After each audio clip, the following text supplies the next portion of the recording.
Well, first of all, I have to also say that those of you that weren't here the last time I spoke, golly, we missed you. Yeah. And you missed out on a great talk that kind of leads into this talk, because it was based on the Eagles song Taking It Easy, or Take It Right. Easy. Yeah. And we dove into the spiritual meaning of the lyrics of that song, but didn't really focus on the message of take it easy. And that's what this talk is more about. So sorry you missed that one. It is on YouTube. You can see it. Do your homework. The quote that is in the book of Matthew is, "Enter ye at the strait gate, for the wide is the gate and broad is the way that leadeth to destruction, and many there be which go in thereat.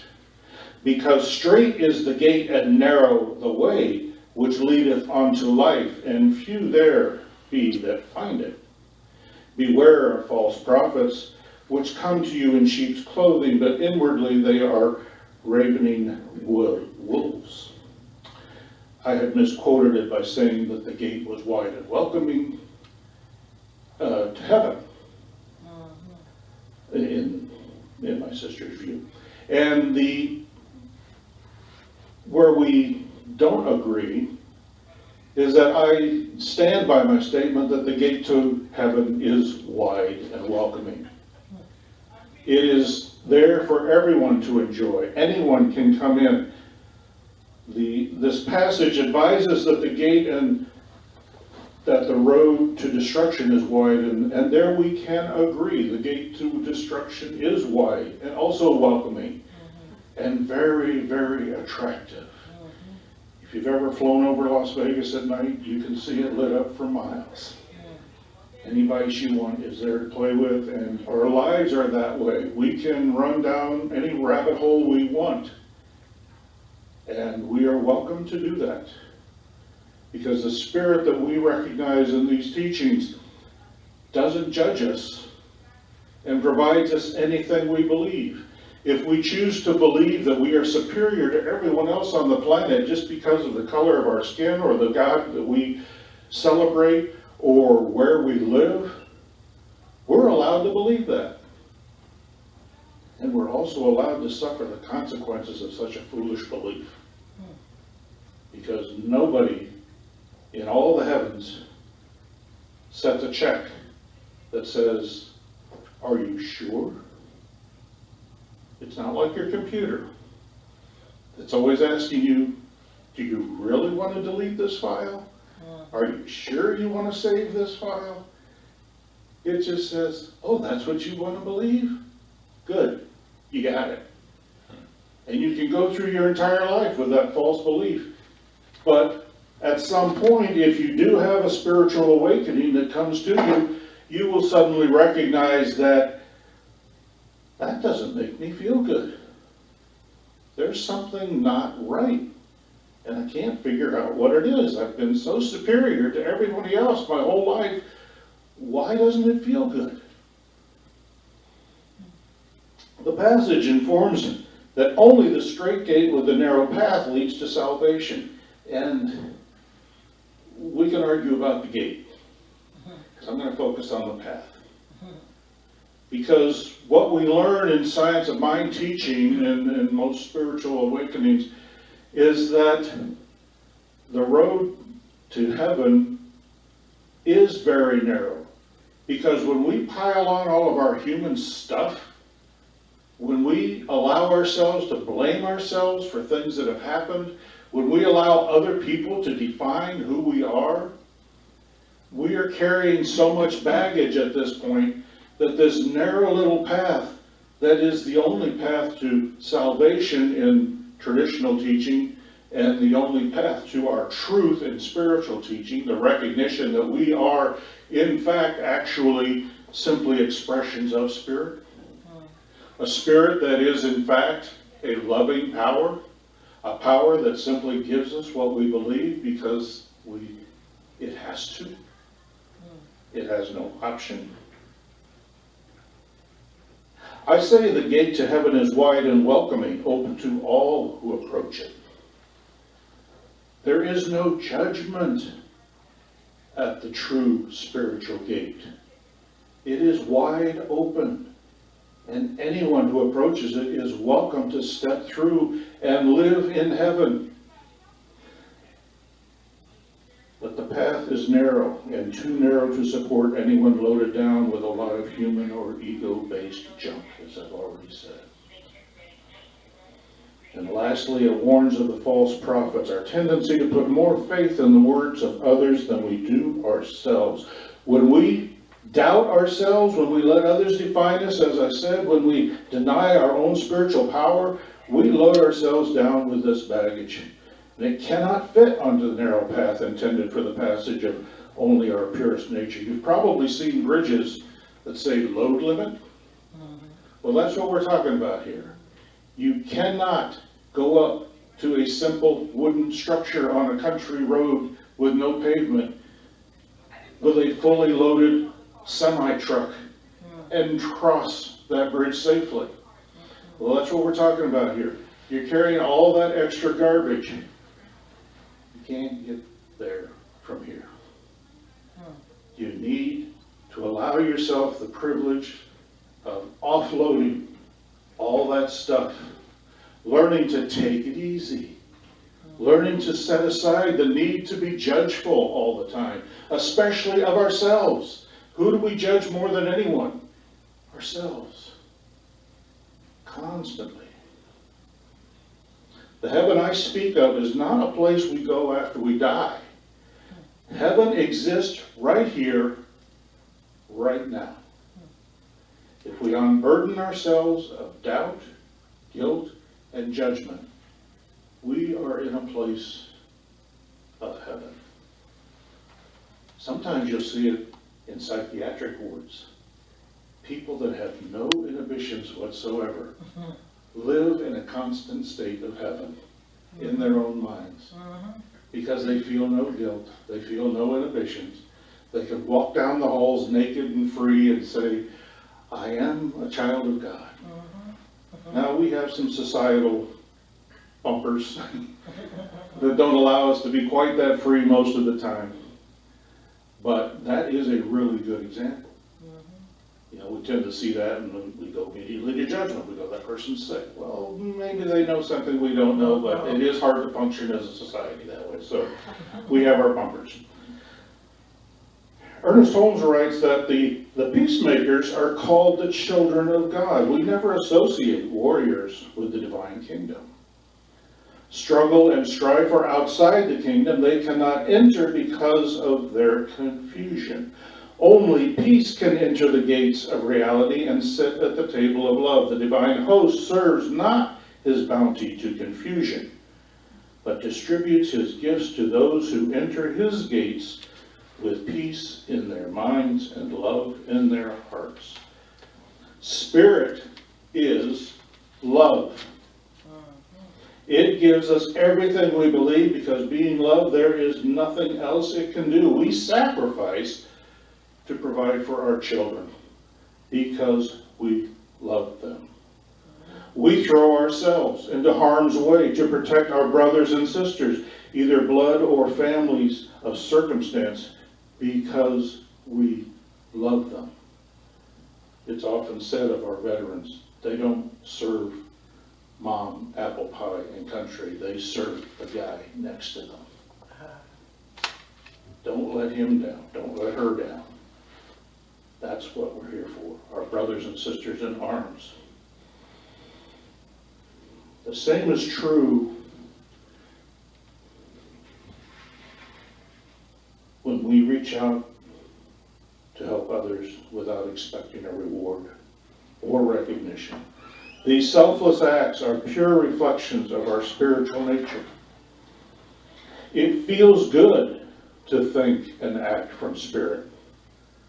That is our reward. If you help someone just out of the blue, you know, maybe it's that $1 at the offering for somebody. Maybe you don't do it all the time, but the time you do it, feel a little good. You know, if you're walking out here in the lobby and somebody drops their pen and you can pick it up and hand it back to them, that's a rewarding feeling, to know that you did something for no particular reason, just to be helpful, hold the door for somebody who's trying to get through. Holmes writes again, "Ye are the light of the world, man is the candle of the Lord." How important then that this light be kept trimmed and burning with the oil of pure spirit through the wick of peace and joy. In this way do we glorify that indwelling God, who is the Heavenly Father and the cosmic Mother of all. See, the candle or the lamp with an unruly wick generates a lot of smoke, and that obscures the light that we are trying to produce. We produce a brighter light when we relieve ourselves of self-imposed demons, when we examine our thoughts occasionally and say to ourselves, I'm getting a little sloppy in my thinking. You know, we had this election experience last week, and we had good news and we had bad news, and it really doesn't matter which side you're on, you had good news and bad news, because it kind of went both ways. And, you know, some people are running around going just frightfully fearful of what the outcome is. And we need to allow ourselves to recognize that this is going to work out, because the spiritual pendulum is swinging in the direction of universal salvation, even when it doesn't appear to be. Those of us of faith, by reinforcing our faith internally, not by shouting from the mountaintops, but by internally reinforcing our faith, will force that pendulum in a direction of good. The altar of faith, Holmes writes, is approached through peace and goodwill toward all. The divine ear is attuned to harmony and cannot be approached through discord. So when we say, though, that wicked so-and-so that won that election in that place, you know, is going to just lead to the destruction of all mankind, I'm sorry, that feels good for a moment and it makes a great conversation at a bar over a couple of beers, but it is not going to solve the problem. It is going to reinforce the problem, because what comes true? What does Spirit provide us? It provides us what we believe. Yeah. So let us believe that that wicked so-and-so that was elected, number one, there's a judgment call, yeah. Is there for a reason. And that reason can be to show us just how bad it can be. Because once you hit bottom, you only have one direction to go. Just hope you bounce hard and rise high quickly. However, we also will find out that if we believe in the general goodness of all humankind, of all persons, we will find that that wicked so-and-so might not be as wicked as we think. They might be fooling themselves too, and they might be turning a corner that only needs a little bit of encouragement. And if we can reach out to them in whatever way and offer our love, we can turn their outward appearance back toward a spiritual awakening. It may be a painfully slow process in human terms. It may be glacial in its duration. But you know what happens at the end of a glacier? Icebergs break off. And when they break off, they do it very quickly. They go from being glacier to iceberg in a matter of seconds. And what does an iceberg do? It moves. It moves away from that glacier where it's been stuck for thousands of years, and flows outward into the ocean, warm with love. And if you consider that iceberg to be a huge problem, what happens to icebergs? They melt because they are surrounded by the warmth of the loving waters, and they get smaller and smaller and finally disappear. When we are wrong, or it feels like the forces of discord are getting the upper hand, it is natural to react defensively, to seek revenge. We may call it justice, but it is still violence and out of alignment with our true spiritual nature. It may feel good in the instant, but a toll is assessed that is always paid. We are unsettled, unable to be at peace. We are not in heaven. It's one of the reasons why in the past century we've seen a move away from capital punishment in this nation. There are still people that embrace it, that welcome it, that inflict it, and yet there is a growing population that says, you know, we can be safe without duplicating the violence. We can keep people out of circulation and not commit that act of violence. It's an evolutionary move. Again, glacial in its pace. Holmes writes, and I'm taking all of these quotes from the back of the textbook where Holmes is specifically looking at the teachings of Jesus, the ancient Hebrew teacher who said a lot of really cool things and lived a really spiritual life. And one of those sayings is, the Father who seeth in secret. We are not, and this is Holmes, we are not to give our alms before men to be seen of them, but to do good for the pure love of good. Here Jesus is teaching the lesson of sincerity.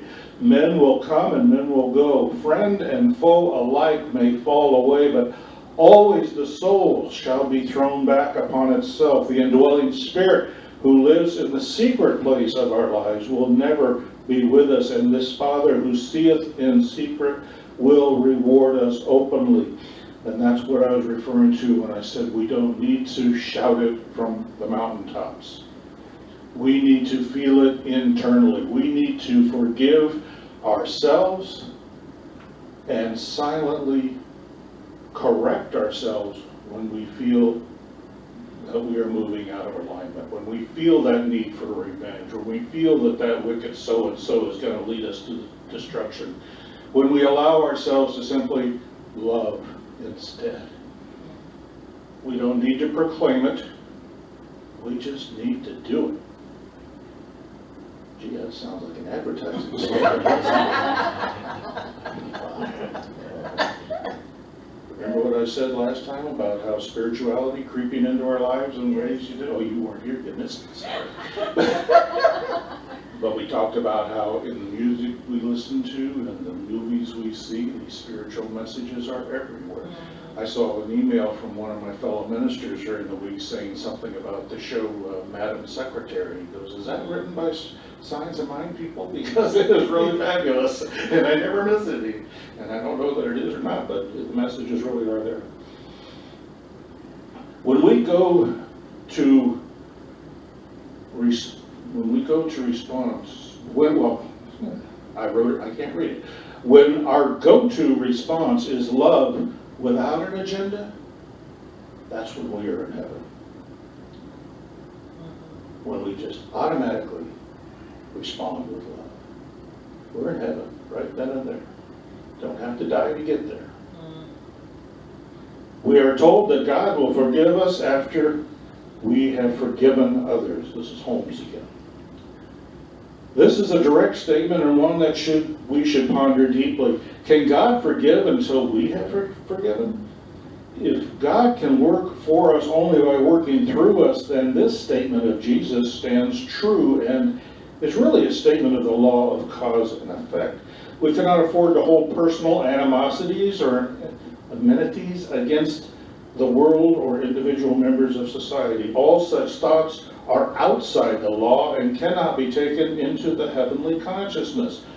Love alone can beget love. Alone, again, that path to heaven is very narrow. We can't carry all this other stuff with us. the bridge won't support it. Now, I have a bone to pick with Mr. Holmes, because Holmes is speaking from his Christian traditions here, because he has taught us to recognize that God or Spirit never forgives us, because it never judges us. You can't be forgiven if you've never been condemned. So, again, he's speaking from his Christian background. The forgiveness thing pops up, and we use it all the time. And amongst fellow science-minders or mystical teachers and students, we recognize that. And if somebody ever pins you to the wall on it, say, get over yourself, quit judging me. It's a figure of speech. But we judge all the time.